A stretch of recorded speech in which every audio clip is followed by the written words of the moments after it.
అగో ఏమైందో ఈ పిల్లకు చెవులు మూసుకున్నది. ఓ శిల్కమ్మ, ఏమైంది పిల్లకి అట్లా చెవులు మూసుకున్నావు అని పాడుగాను. ఈ పిల్లకి చెవులు కూడా పోయినాయి. ఆయేము అంటలేదు. ఎందుకు అట్లా అంటావు కనకయ్య? నాకేం కాలేదులే. మరి ఏం కాకపోతే చెవులు ఎందుకు మూసుకున్నావు పిల్ల? ఈ స్టైలా? ఏపో స్టైల్ లేదు పాడు లేదు కానీ ఎందుకు మూసుకున్నావో చెప్పు. ఏం లేదు కనకయ్య, పొద్దున్నుంచి చెవులు ఒకటే పోటు, నొప్పితో చచ్చిపోతున్నాను అనుకో. ఏంది చెవులు నొప్పులు వేస్తున్నాయా?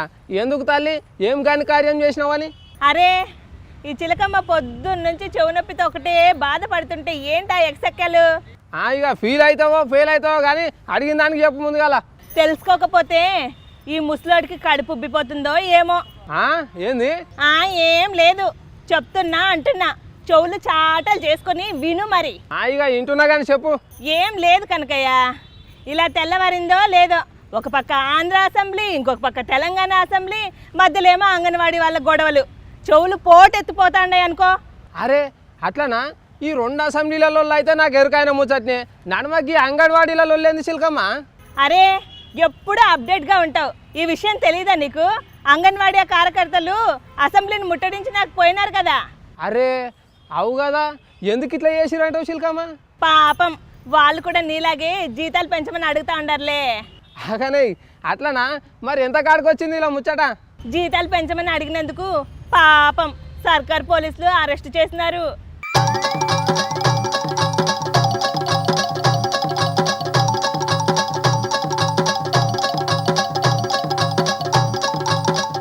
అని పాడుగాను, జీతం పెంచమని చెప్తే గిట్లా చేస్తారా? ఇది అయితే చాలా తప్పు శిల్కమ్మ. తప్పు అని గట్టిగా అనేవు. ఆ చంద్రన్న విన్నాడో నిన్ను కూడా అరెస్ట్ చేయించి బొక్కలో వేయిస్తాడు. అంటే జీతం పెంచద్దని అడగద్దంటావు, గంతే కదా? అదిగో మళ్ళా జీతం అంటావు, చంద్రన్నతో చెప్పాలనా? ఈ జీతం వద్దు కానీ ఇక పోతా, ఇంటికాడ మా ముసాలు ఒక్కతే ఉన్నది. రోజుకో కరెంట్ ఇష్యూ మీద ఒకరికొకరు వాదులాడుకోకపోతే ఆ కనకయ్యకు నిద్ర పట్టదు, చలాకి చిలకమ్మకు పోదు. ఈ ఇద్దరు రగడ ఎప్పుడూ ఉండేదే కానీ అసలు వార్తల్లోకి వెళ్దాం. వార్తల్లోకి వెళ్లే ముందుగా హెడ్లైన్ చూద్దాం. బస్తీ మే సవాల్ అంటున్న వైసీపీ ఎమ్మెల్యే, కలలు పట్టుకుంటున్న టీడీపీ నేతలు. ఆత్మగౌరవం మీకేనా అంటున్న అంగన్వాడీ కార్యకర్తలు. హైదరాబాద్ మా పరిధిలో లేదని చంద్రన్న చురక. నీ తండ్రి వల్లే కాలేదు బచ్చా నువ్వెంత, ప్రతిపక్ష నేతను హడలెత్తిస్తున్న అధికార పక్ష నేత. వాళ్ళిద్దరి మధ్య చెడిందట, కత్రినా వద్దంటున్న సల్మాన్ భాయ్. ధోని ఇరగదీస్తున్నాడంటున్న యువరాజ్, ఇక కప్పందుకోవడమే తర్వాయి అంటూ కితాబు.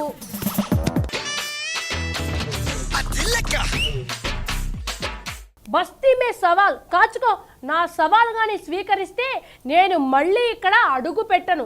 మరి సవాల్ స్వీకరించే దమ్మున్న మునగాడు మీలో ఎవరైనా ఉన్నారా ఇక్కడ అంటూ ప్రతిపక్ష ఎమ్మెల్యే అధికార పార్టీని అసెంబ్లీలో దులిపి పారేస్తున్నారట. అబ్బా ఏమన్నా సవాలా అది? మరి ఆ సవాల్ను అధికార పార్టీ స్వీకరించిందో లేదో ఒకసారి చూద్దాం పదండి. సవాల్ విషయం పక్కన పెట్టి అసెంబ్లీలో ఈ మధ్య వారం రోజుల నుంచి జరుగుతున్న సీన్లు చూద్దాం. ఫలానా నిబంధన కింద పట్టిసీమపై చర్చిద్దామంటారు ప్రతిపక్ష నాయకుడు. సరే అలాగే కానీ అరగంట టైం ఇస్తామంటారు స్పీకర్. అరగంటేనా? అలా కాదు, కీలకమైన సమస్య, ఎక్కువ సమయం కావాలని పట్టుబడతారు ప్రతిపక్ష నేత. ఇక అదిగో చూడండి, ప్రతిపక్ష నేత భయపడి చర్చకు వెనుకాడుతున్నారంటారు అధికార పార్టీ మంత్రివర్యులు. వీళ్ళకి ఏమి చేయాలో అర్థం కావడం లేదు. ఏదైనా మంచి సబ్జెక్ట్ డిస్కస్ చేస్తామంటే చేయొద్దు అంటారు. ప్రతిదానికి వెళ్ళవచ్చు కూర్చోవడం అనేది కరెక్ట్ కాదు. ఎప్పుడైనా అకేషనల్గా వచ్చి కూర్చుంటారు కానీ డైలీ ఇది ఒక సాంప్రదాయం అయిపోయింది. వచ్చే ఈ కొత్త సాంప్రదాయాల్ని ఇక్కడతోటి ఫుల్ స్టాప్ పెట్టాలా. I request the honourable members to participate in 344 is not a good sign. ఎంచేత ఇది ఎట్లా కనిపిస్తుందంటే మీకు అంత పర్వర్షన్ వచ్చినట్టుంది. ఎంచేత రాష్ట్రం బాగుపడితే మీకు ఇష్టం ఉండదు, రాష్ట్రానికి ప్రజలకు న్యాయం జరిగితే మీకు ఇష్టం ఉండదు. మరి ఏమి ఇష్టం ఉంటుందంటే వెళ్ళలోకి వచ్చి కూర్చోవడం వీళ్ళకి ఇష్టం అవుతుంది. ఇదంతా విన్న తర్వాత ఇలా అయితే ప్రతిపక్ష హోదా దక్కదంటారు మరో మంత్రి, అలా అయితే పుట్టగతులు ఉండవంటారు ఇంకో మంత్రి. రాష్ట్ర ప్రయోజనాలను దెబ్బతీయమాకండి. రాష్ట్ర ప్రయోజనాలను దెబ్బతీస్తే పుట్టగతులుండవు. ప్రతిపక్ష నేతను పిచ్చాసుపత్రికో జైలుకో పంపాలంటారు అధికార పార్టీకి చెందిన ఓ ఎమ్మెల్యే. మేము అడుగుతా ఉన్నాం, ఈయన సెంట్రల్ జైలుకి వెళ్ళాలని లేకపోతే ఎర్రగడ్డ జైలు హాస్పిటల్కి వెళ్ళాలని కోరుకుంటా, నాకు అర్థం కావట్లా. ఈయన ఎర్రగడ్డ కన్నా పంపించాలి, సెంట్రల్ జైలు కన్నా పంపిస్తే కానీ ఈ రాష్ట్రం బాగుపడే పరిస్థితి లేదు. అసెంబ్లీలో గత వారం రోజుల నుంచి నడుస్తున్న సీన్లు చూసి చూసి బోర్ కొట్టేసింది జనాలకు. దీనికి సంబంధించి కనీసం అంటే మా పార్టీకి కనీసం అంటే దీనికి సంబంధించి కనీసం 2 గంటల 2.5 గంటల మాకు టైం కేటాయింపు చేసే పరిస్థితి ఉండాలి. ఇది ఎంత ఇంపార్టెంట్ టాపిక్ అంటే ఇవన్నీ బోరు కొట్టేసిన జనాలకు ఇప్పుడు బస్తీమే సవాల్ సీన్ చూడండి అంటున్నారు వైసీపీ నేతలు. మరి ఆ సవాల్కు టీడీపీ నేతల రెస్పాన్స్ ఏంటి?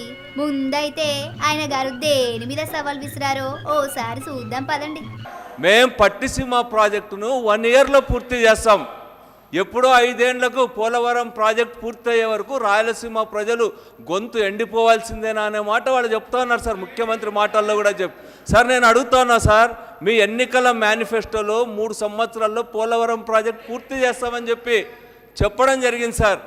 ఈరోజు 1 సంవత్సరంలో పట్టిసీమ ప్రాజెక్ట్ పూర్తి చేసి రాయలసీమకి నీళ్ళు ఇస్తామంటారు సార్. మీరు 1 సంవత్సరంలో పట్టిసీమ ప్రాజెక్ట్ పూర్తి చేసి రాయలసీమకి ఇస్తే నేను ఈ సభలో అడుగు కూడా పెట్టను సార్. నేను స్పష్టంగా ఛాలెంజ్ చేస్తున్నా సార్. అబ్బా సారు ఏమన్నా సవాల్ విసిరారు. ఈ సవాల్ను స్వీకరించాల్సిన టీడీపీ నేతలు ఏమంటున్నారో ఓసారి చూద్దాం. అవన్నీ మర్చిపోయి ఈరోజు తాడపత్రికి నీళ్ళు ఇవ్వగలిగినామన్నా, పులివెందులకు నీళ్ళు ఇవ్వగలిగినామంట. హంద్రీ నీవా ముందు చూపుతో హంద్రీ నీవా ద్వారా నీళ్లు తీసుకురావడమే కారణం. అదంతా మర్చిపోయి ప్రజలను మభ్యపెట్టే విధంగా ఇంత పవిత్రమైన శాసనసభని అసత్యాలు ప్రచారం చేసుకోవడానికి రాజకీయ ప్రయోజనాల కోసం చాలా దుర్మార్గమైన విషయం. అందులోనూ విశ్వేశ్వరరెడ్డి లాంటి వాళ్ళు 6 నెలలు వాళ్ళని జతపడితే వీళ్ళు వాళ్ళు అవుతారన్నట్లు పాప ఆయన కూడా అవినీతి పంచం చేరి ఆయన కూడా వాళ్ళ మాటలు మాట్లాడుతూ ఉన్నాడు. అబ్బో సవాల్ స్వీకరించడం అంటే అంత రాజకీయ దుర్దేశం అంటారా? బాగానే ఉంది నీ వ్యవహారం. రాష్ట్ర ప్రయోజనాలు మీరే కాదు వాళ్ళు కూడా కాపాడుతారు, కానీ ముందు సవాల్ స్వీకరించడం సారు, లేకుంటే జనాల్లోకి వేరే అర్థాలు వెళ్ళిపోతాయి. ప్రతిపక్ష పార్టీ చర్చలకు భయపడితే మీరు సవాల్ స్వీకరించడానికి ఎందుకు భయపడుతున్నారని జనాలు జోకులు వేసుకున్నా ఆశ్చర్యపోనవసరం లేదు. నాకు కోపం వచ్చింది. నాకు కోపం వస్తే ఏం జరుగుతుందో తెలుసు కదా. పిచ్చి పిచ్చి వేషాలు వేస్తే మీకు పుట్టగతులు ఉండవు. నోరు మూసుకొని కూర్చోండి. ఇంకొకసారి చెబుతున్నా, మర్యాదగా నా మాట విన్నారా సరే, లేకుంటే ఇక అంతే సంగతులు. తర్వాత మీ ఇష్టం.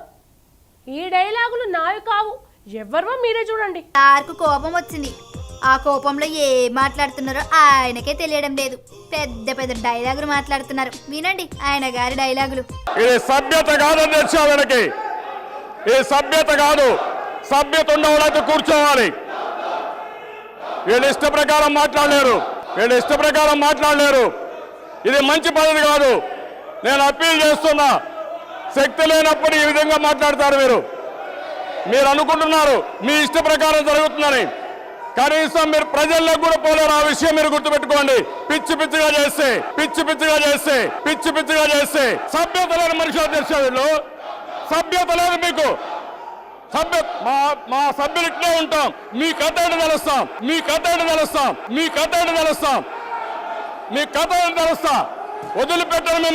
వదిలిపెట్టరు మిమ్మల్ని. పిచ్చాట్లాడద్దండి. పోయి కూర్చోండి, ముందుగా దయచేసి కూర్చోండి. నో పిచ్చాట్లాడద్దండి. మాట్లాడతారు. ఇది హౌస్ అనుకున్నారా వీళ్ళ ఇల్లు అనుకున్నారా? అధ్యక్ష మర్యాదగా చెప్తున్నాం. జగన్మోహన్ రెడ్డి గారు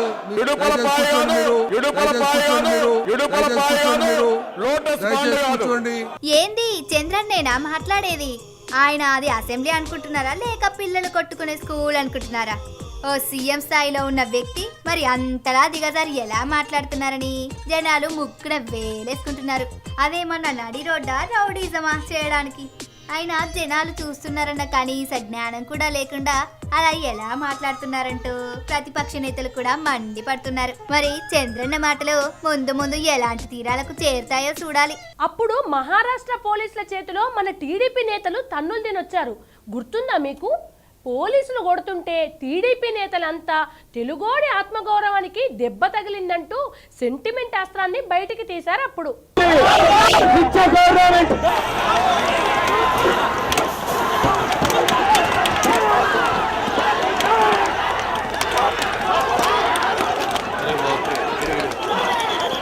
మరి ఇప్పుడు ఆంధ్ర వాళ్ళు పరాయి రాష్ట్రంలో తన్నులు తింటుంటే ఆత్మగౌరవం ఎక్కడికి పోయింది బాబు అని చంద్రబాబును అంగన్వాడీ వర్కర్లు నిలదీస్తున్నారట.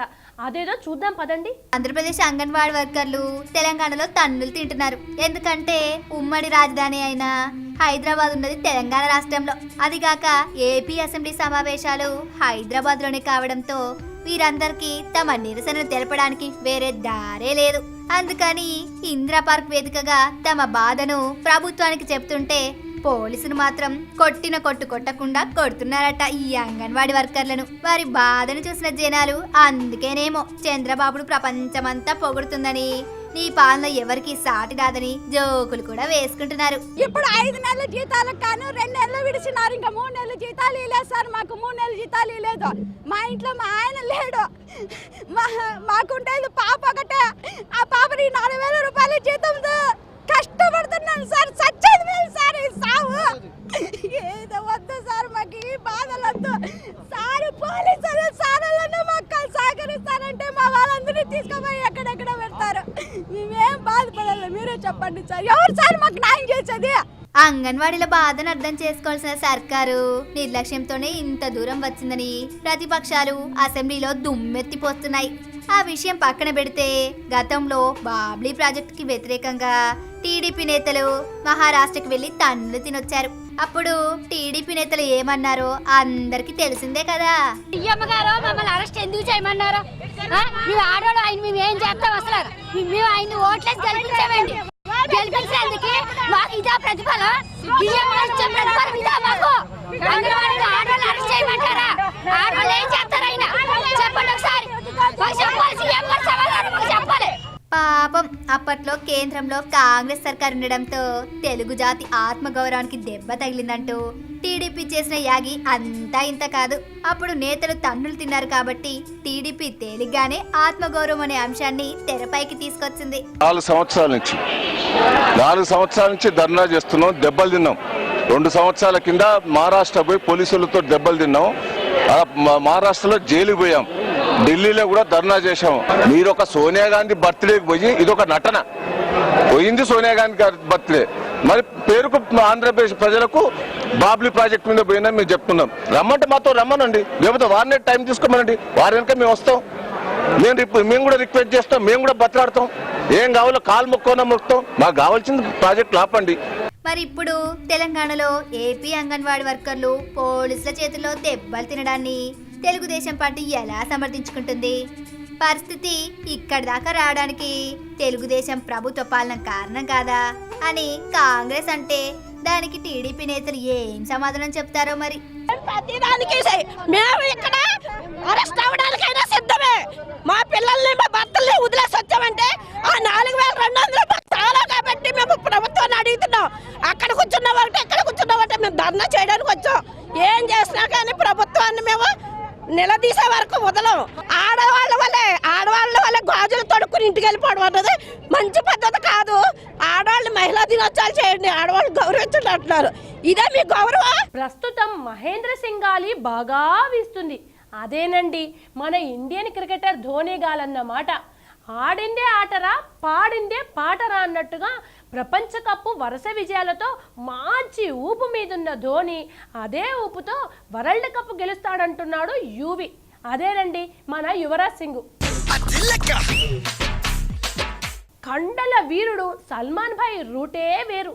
తనకు ఎవరైనా నచ్చితే భుజానెత్తుకొని ఊరేగుతాడు, నచ్చకపోతే కండలు చూపించి మరీ భయపెడతాడనే రూమరు ఉంది. అమ్మాయిలైనా అబ్బాయిలైనా ఆయనది అదే దారి. హీరోయిన్ల విషయంలో అయితే ఇక చెప్పక్కర్లేదు. ఇదిగో ఆ అమ్మాయి నాకు నచ్చింది కాబట్టి ఆ అమ్మాయినే హీరోయిన్గా తీసుకోండి అంటూ హుకుం జారీ చేస్తాడనే అపవాదు కూడా సల్మాన్ మీద ఉంది. అలా తన చిత్రాల్లో కత్రినాకు వరుస సినిమా ఛాన్సులు ఇప్పించి తెగ పుణ్యం కట్టుకున్నాడు సల్మాన్. కానీ ఈ మధ్య ఏమైందో ఏమో కానీ కత్రినానా ససేమిరా వద్దే వద్దంటున్నాడట. అద్దిల్లెక్క వార్తలు ముగించే ముందే హెడ్లైన్స్ మరోసారి చూద్దాం. బస్తీ మే సవాల్ అంటున్న వైసీపీ ఎమ్మెల్యే, కలలు పట్టుకుంటున్న టీడీపీ నేతలు. ఆత్మగౌరవం మీకేనా అంటున్న అంగన్వాడీ కార్యకర్తలు. హైదరాబాద్ మా పరిధిలో లేదని చంద్రన్న చురక. నీ తండ్రి వల్లే కాలేదు బచ్చా నువ్వెంత, ప్రతిపక్ష నేతను హడలెత్తిస్తున్న అధికార పక్ష నేత. వాళ్ళిద్దరి మధ్య చెడిందట. కత్రినా వద్దంటే వద్దంటున్న సల్మాన్ భాయ్. ధోని ఇరగదీస్తున్నాడంటున్న యువరాజ్. ఇక కప్పందుకోవడమే తర్వాయి అంటూ కితాబు. ఇవి వాటి లెక్కలు. మరిన్ని లెక్కలతో మళ్ళీ కలుద్దాం. అంతవరకు సెలవు. నమస్తే.